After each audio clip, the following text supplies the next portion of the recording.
The air over the plains of Shinar didn't smell like the earth. It didn't smell like the rain or the cedar forests of the north. It smelled of sulfur, bitumen, and the thick, choking smoke of 1,000 furnaces.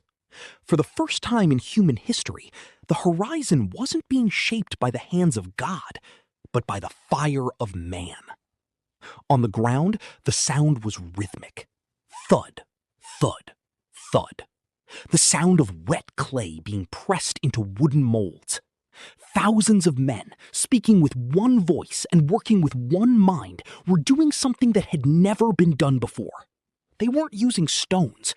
Stones are heavy, irregular, and limited by the shapes God gave them.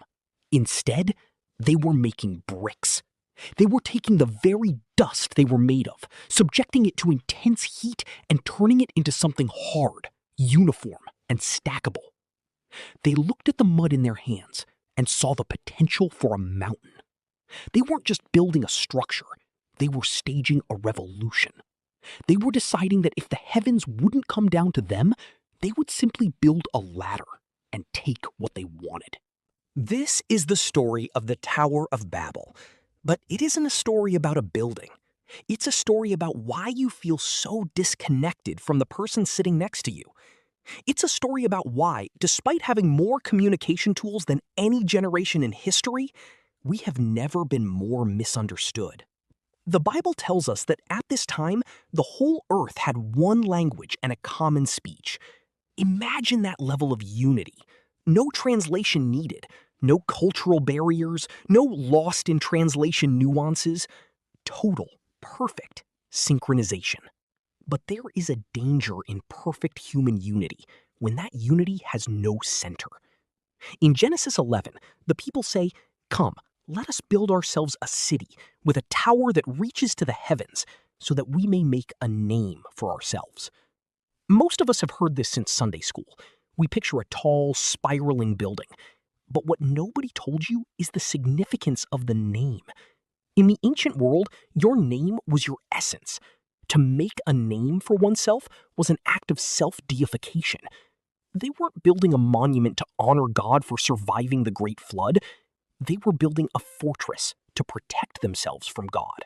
By using kiln-fired bricks instead of stone, they were saying, we don't need the materials God provided. We will manufacture our own destiny. They wanted a height that no flood could reach and a name that no eternity could erase. They wanted security without surrender.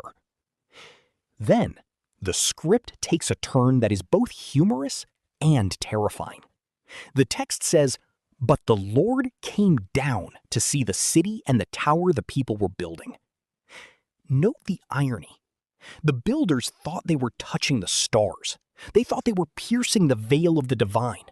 But from God's perspective, the tower was so small, so insignificant, that he had to come down just to be able to see it. God wasn't afraid of the tower. He isn't threatened by our technology or our skyscrapers. He wasn't worried that they would actually break into his throne room. What worried him was the condition of their hearts. He said, if as one people, speaking the same language, they have begun to do this, then nothing they plan to do will be impossible for them. This wasn't a compliment. It was a diagnosis. God knew that a unified humanity, divorced from its creator, would eventually destroy itself.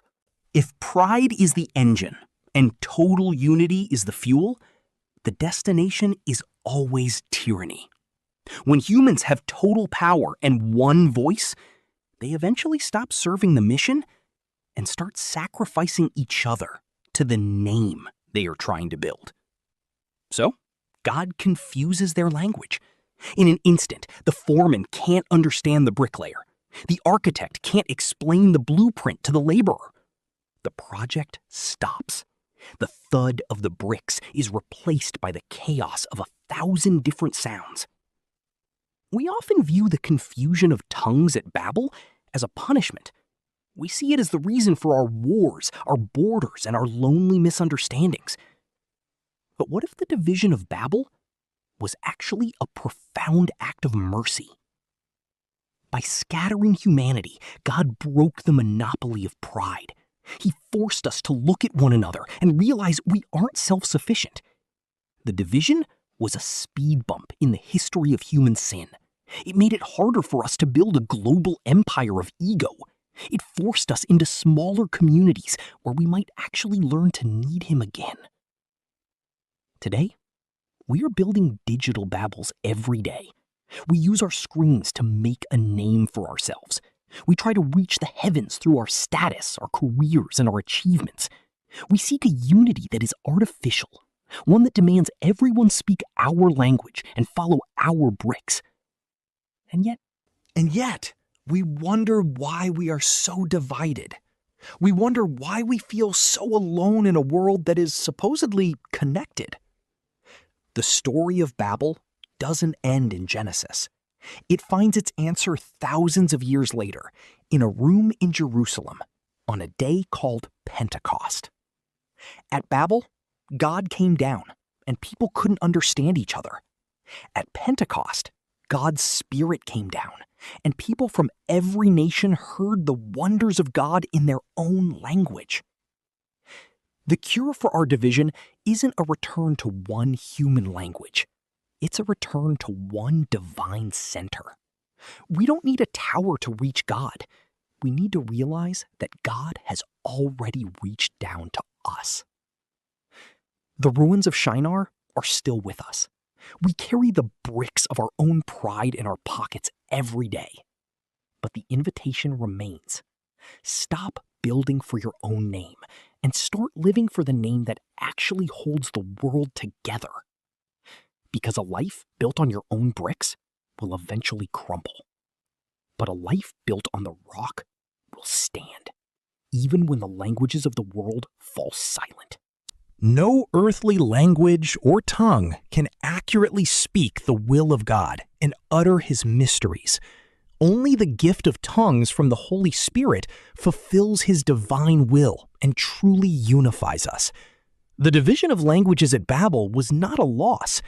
God simply removed the language that unifies us in evil and replaced it with something better. A sweet, divine, power-filled, and heart-transforming language of goodness. If our content meant anything to you, we would love to hear from you. Please leave a comment, share with someone you care about, like and subscribe for more.